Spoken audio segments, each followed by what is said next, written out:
Quelles sont les pires erreurs réalisées par les entrepreneurs lorsqu'ils vont se confronter à la comptabilité? Je peux déjà te dire que c'est désastreux, mais on peut changer la donne. Dans cette vidéo, je vais te donner les 7 grandes thématiques sur lesquelles tu dois être vigilant si tu veux être un as en comptabilité dans la gestion d'entreprise. Avant de démarrer, cette vidéo, elle est sponsorisée par Pennylane, logiciel tout en un. Je l'utilise pour 3 entreprises. Je te garantis que c'est une dinguerie.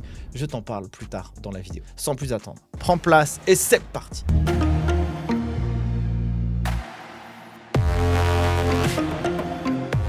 Dans ces 7 parties, je vais te donner les 7 erreurs communes, mais aussi les actions que tu dois mettre en place pour apporter de la valeur à ton projet d'entreprise. Et si toi, tu es étudiant ou tu bosses en comptabilité et que tu accompagnes des dirigeants, il faut que tu aies cette logique-là dans la tête pour les aider. Première chose, il ne faut pas confondre la trésorerie de l'entreprise et ta trésorerie personnelle. Sache qu'une entreprise est une entité, une personne morale, et toi, tu es une personne physique. Tu ne peux pas utiliser la carte bleue de l'entreprise pour aller t'acheter à titre personnel un iPad à la Fnac que tu vas utiliser pour regarder Netflix à la maison. Ça, c'est interdit. Toutes les dépenses engagées dans l'entreprise doivent être réalisées pour l'atteinte de son objet social. Ce pourquoi l'entreprise a été créée. On ne peut pas aussi inviter sa copine ou son cousin au restaurant avec les frais de l'entreprise. Donc ça, ce sont bien 2 choses à dissocier car il y a un risque fiscal majeur. Pour être bien dans une entreprise, il faut savoir dormir sur les 2 oreilles. Deuxième élément qui est très important, et ça j'ai vu beaucoup d'entreprises se casser la figure car elles ne maîtrisent pas leurs obligations légales. Les obligations légales, elles peuvent être extrêmement risquées pour l'entreprise. Tout d'abord, vous allez avoir les risques fiscaux. Est-ce que vous déclarez la bonne TVA? Si vous avez des activités particulières en fonction de votre industrie, je prends l'exemple des organismes de formation, je prends l'exemple des entreprises qui vont faire du commerce à l'étranger, je prends l'exemple d'entreprises qui vont avoir des activités soumises partiellement à TVA. Si les choses ne sont pas réglées, si les choses ne sont pas bien paramétrés, vous avez des risques fiscaux qui vont courir sur plusieurs années parce que en année 1, vous ne savez pas, en année 2, vous ne savez pas, en année 3, vous ne savez pas. Le contrôle fiscal arrive, il vous retoque sur les 3 dernières années. Et là, il y a certaines entreprises, par exemple, j'avais le cas d'une entreprise qui avait mal déclaré la TVA sur son existence. Elle devait se faire racheter. Dans le cas du diligence, une entreprise est venue regarder ce qui se passait dans la boîte pour voir si tout est carré. L'entreprise s'est rendue compte que, en fait, la trésorerie qui était disponible dans l'entreprise, c'était finalement de la TVA qui n'avait pas été déclarée à l'administration fiscale. Non pas parce que les entrepreneurs ne le voulaient pas, c'est juste qu'ils ne le savaient pas. Du coup, ils n'ont pas pu vendre leur entreprise car la valeur était considérablement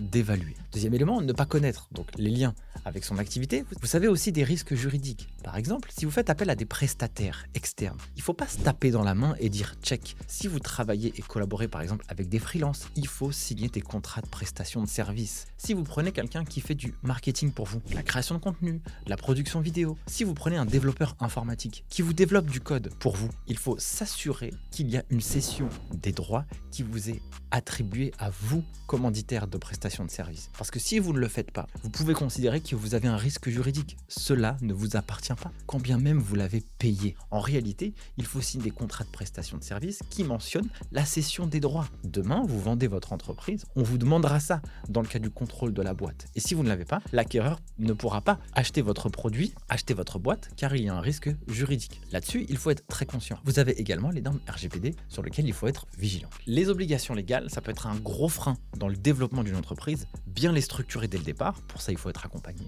Ça permet d'avoir l'assurance de partir sur une bonne assise. Donc souvent, payer du droit, un avocat, un expert comptable, un conseil, eh bien ça coûte cher, mais il faut le voir plutôt comme un investissement et pas comme une dépense. Il faut le voir comme une assurance plutôt que de l'argent à sortir pour quelque chose qui ne vaut pas le coup. C'est pas du tout comme ça qu'il faut le voir, il faut plutôt penser long terme. Troisième point qui est important, c'est de ne pas tenir sa comptabilité au jour le jour. Ça présente de nombreux risques. Il n'y a rien de pire pour un entrepreneur de piloter son activité sans avoir de visibilité. Et pour ça, on a 3 parties. La première, c'est ne pas avoir de visibilité sur l'activité. Est-ce que les décisions que vous avez prises ont-elles rapporté ou pas de l'argent? Si vous n'avez pas de tenue de comptable, vous ne pouvez pas le savoir. On ne peut pas faire à l'intuition et au doigt mouillé. Sans indicateur, sans visibilité, l'échec est quasiment de 100%. Vous allez forcément prendre des décisions qui ne seront pas concrètes, factuelles, avec des données chiffrées précises. Deuxième élément, vous ne savez pas, vous ne mesurez pas non plus les dettes et les créances que vous avez. combien vos clients vous doivent, combien vous devez aux fournisseurs, combien vous devez à l'État, combien vous devez à l'URSSAF. En ayant cette visibilité, vous savez quel est le potentiel de trésorerie que vous allez devoir sortir de votre entreprise. En ne le sachant pas, vous prenez des risques. C'est pour ça qu'avoir une comptabilité à jour vous donne ces informations-là. Mais vous ne pouvez pas avoir une comptabilité à jour en faisant ça tout seul à la mano. Ou c'est là où mon partenaire de cette vidéo prend tout son sens. Et si je vous le recommande, c'est que cet outil il a changé ma vie. J'ai 3 sociétés, je l'utilise pour 3 entreprises. Cet acteur, c'est Pennylane, un outil puissant intégré à tous vos logiciels métiers. Avec Pennylane, vous n'allez plus perdre vos justificatifs, vous n'allez plus perdre vos factures d'achat et vos notes de frais. Avec Pennylane, vous n'allez plus perdre vos documents. Avec Pennylane, vous allez pouvoir facturer vos clients et même les relancer. Vous allez pouvoir les faire payer avec GoCarless, Stripe. Vous allez pouvoir gérer les achats de votre entreprise. Ça veut dire que vous ne perdiez plus vos factures ni vos notes de frais. Pennylane va chercher vos documents et va les envoyer directement dans l'outil. Avec Pennylane, vous avez un compte pro sur lequel vous pouvez recevoir de l'argent et émettre des paiements. Avec Pennylane, vous allez pouvoir collaborer avec votre cabinet d'expertise comptable car lui pourra récupérer l'ensemble de vos informations financières de Pennylane pour produire la comptabilité en un temps record. En plus de ça, Pennylane, c'est plus de 100 000 dirigeants, indépendants, directeurs financiers qui utilisent la solution et moi je ne peux que vous la recommander en plus. Avec les geeks des chiffres et le code GEEK Pennylane, vous avez 1 mois offert sur la solution. Cette solution, je la kiffe car elle m'a permis pour 3 sociétés de clôturer les comptes en moins de 15 jours et d'avoir des situations mensuelles à J+5, ce qui donne une clarté de visibilité sur toutes les actions que vous faites. En plus, c'est sécurisé, vous retrouvez toutes vos factures de vente et toutes vos factures d'achat. Ça vous libère du temps et ça vous permet de vous concentrer sur les tâches à haute valeur ajoutée que vous avez à traiter dans votre entreprise. Autre erreur que les entrepreneurs confondent souvent, c'est à la fois la trésorerie et le bénéfice. Sachez une chose, c'est qu'il y a 2 éléments à dissocier, la comptabilité et les flux de trésorerie. Je donne un exemple concret. Imaginez-vous que vous allez facturer à votre client une somme de 20 000 euros. Donc vous allez facturer le hors-taxe, 20 000, la TVA, 4 000 et le TTC, donc 24 000 euros. À partir du moment où vous l'avez facturé, cette information rentre dans votre compta. Si je m'arrête ici tout de suite, vous avez, d'un point de vue comptable, un bénéfice de 20 000 euros. Car dans la constatation du chiffre d'affaires, on constate le chiffre d'affaires hors taxe. Donc dans mon exemple, une facture de 20 000 euros hors taxe va donner, si je m'arrête là,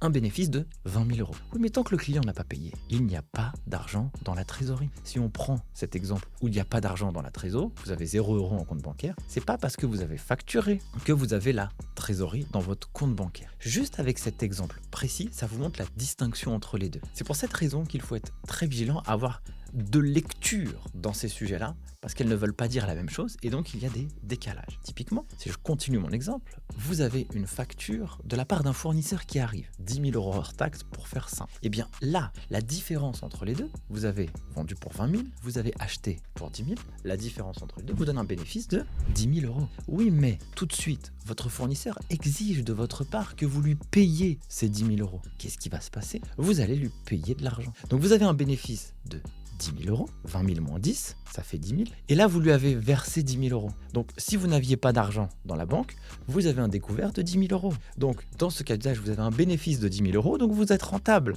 Mais vous avez un découvert de 10. Donc, c'est sur ce sujet qu'il faut être très vigilant sur la gestion financière de votre entreprise. Cette distinction est très importante car elle peut amener à des décisions différentes. Donc, avoir une comptabilité à jour, cela permet de connaître notre situation. Le point suivant, donc le 5e point qui est sous-estimé, mais qui est très important pour les 2 autres prochains. Vous ne devez pas rater ce point-là. C'est passer beaucoup de temps à l'opérationnel et passer très peu de temps à la stratégie. Je vous donne un exemple. J'écoute un podcast un jour, je pense que c'est l'ancien dirigeant de Essilor. Essilor, c'est une boîte qui fait des verres. Et donc, la personne qui est arrivée à la tête de Essilor, elle l'a fait passer au rang de numéro 1 mondial car c'est un spécialiste de la stratégie. Et je lisais un bouquin qui est très important qui s'appelle Stratégor, que je vous mets ici. Écrit par des grands spécialistes de la stratégie d'entreprise, j'ai lu une phrase qui m'a marqué. Les dirigeants passent 15 minutes par an à la stratégie et 365 jours à l'opérationnel. Et ça a un impact négatif, car la stratégie d'une entreprise, c'est finalement le plan qu'on va déployer pour atteindre nos objectifs et notre vision. Quelle est notre proposition de valeur? Quels sont nos canaux de distribution? Quelles sont les ressources clés dont nous avons besoin et dont nous dépendons? Quel est notre environnement concurrentiel? Comparativement à la concurrence, comment moi je peux me positionner pour avoir une proposition de valeur beaucoup plus importante que ce qui existe sur le marché. Quelle est la stratégie que je vais adopter? Est-ce que c'est quelque chose de premium? Est-ce que c'est quelque chose de low cost? Comment se comporte mon industrie? Comment évolue-t-elle? Quelle est la taille de mon marché? Avec toutes ces questions et les réponses que vous pouvez apporter, vous pouvez mettre en place un plan qui va faire que votre entreprise va cartonner. Ou alors, vous prendrez des décisions où vous maximiserez l'impact des décisions que vous allez prendre et donc vous maximiserez le potentiel de réussite de votre entreprise.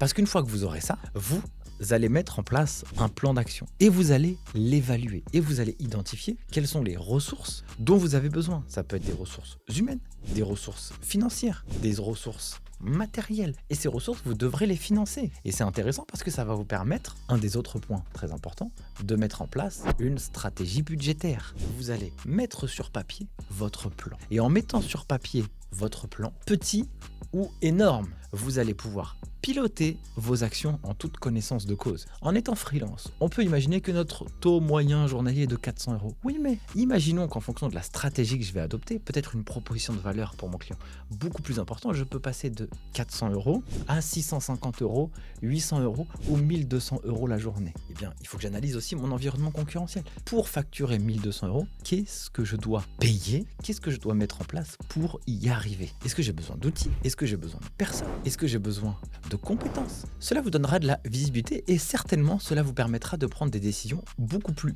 éclairées. Et cette vision budgétaire sur votre activité, vous pourrez aussi le mettre sur votre prévisionnel de trésorerie. Comment votre trésorerie va-t-elle se comporter de mois en mois en fonction de vos décisions? Et quand je parle de trésorerie, il faudra être aussi très vigilant à ce que vous allez devoir payer et ce que vous allez devoir décaisser et la manière dans laquelle vous allez être payé. Parce qu'un client qui vous paye, vous devez optimiser la durée du paiement. Ça veut dire qu'il ne doit pas vous payer à 60 jours, mais dans votre idéal, mettre en place des actions pour qu'il vous paye à 10, 15, 30 jours maximum. Et inversement, il faudra analyser quels sont les décaissements que vous allez devoir réaliser. Les fournisseurs, c'est assez simple. On se fait piéger parfois par un acompte d'impôt sur les sociétés, un volume de TVA qu'on n'avait pas imaginé, les charges sociales qui doivent tomber, une CFE qui arrive alors qu'on ne le savait pas. Et donc je dois le prévoir. Et le prévoir, c'est avoir l'assurance et la sécurité d'avancer en toute connaissance de cause. Dernier point aussi également, pour faire progresser son projet, c'est d'avoir des KPIs d'activité. Et ça, malheureusement, trop peu d'entrepreneurs les ont. Il n'est pas besoin d'avoir une usine à gaz et avoir des indicateurs sur tous les éléments. Il faut juste quelques indicateurs qui puissent nous montrer un peu le poumon et la situation de l'entreprise. Vous avez des indicateurs financiers, il faut avoir la compta à jour, mais vous avez aussi les indicateurs d'activité de votre propre business. Si vous êtes, par exemple, une activité industrielle où l'entreprise va devoir fabriquer des produits, elle analysera précisément son coût de production. Et donc son objectif sera de minimiser le coût de production et de maximiser les ventes pour avoir une marge beaucoup plus significative. Mais si vous avez une activité où vous êtes tout seul, vous pouvez aussi analyser votre performance de transformation des devis envoyés. Si vous en envoyez 10 et que vous n'avez qu'un seul client, ça vous fait 10% de taux de transformation. Il y a certainement un problème. Ça veut dire qu'il y a quelque chose qui cloche dans votre process de closing business. Soit vous vendez pas au bon prix, soit vous ne répondez pas bien aux besoins, soit vous êtes nul en présentation et vous ne rassurez pas. En tout cas, il y a un problème. Et donc votre travail avec cet indicateur d'activité sera d'optimiser ce taux pour le faire passer de 10% à 20, 50, 60, 70 ou 80%. Pourquoi pas? Plus vous serez précis et plus vous aurez des résultats. Il sera aussi intéressant d'analyser vos indicateurs RH. Est-ce qu'il y a du turnover dans l'entreprise? Est-ce que lorsque vous mettez une annonce, est-ce que vous recevez des annonces? Si oui, combien est-ce qu'elles sont qualifiées? Sur les annonces que vous recevez, quelle est votre proportion d'entretien? Sur les proportions d'entretien, combien de personnes recrutez-vous? Tous ces indicateurs, ça vous permet de vous améliorer au quotidien et d'améliorer la performance de votre entreprise. Voilà pour cette vidéo, j'espère qu'elle vous aura plu. Les bases pour avoir une bonne gestion financière, c'est bien sûr de connaître son environnement et aussi utiliser les très bons outils. N'oubliez pas, je vous invite à aller directement en barre d'infos pour vous équiper d'un bon outil de gestion financière. Pennyline, allez-y, vous avez un mois gratuit et vous serez tranquille sur la production et la gestion financière de votre entreprise. Sur ce, je vous dis à très vite et à bientôt pour une prochaine vidéo. Ciao!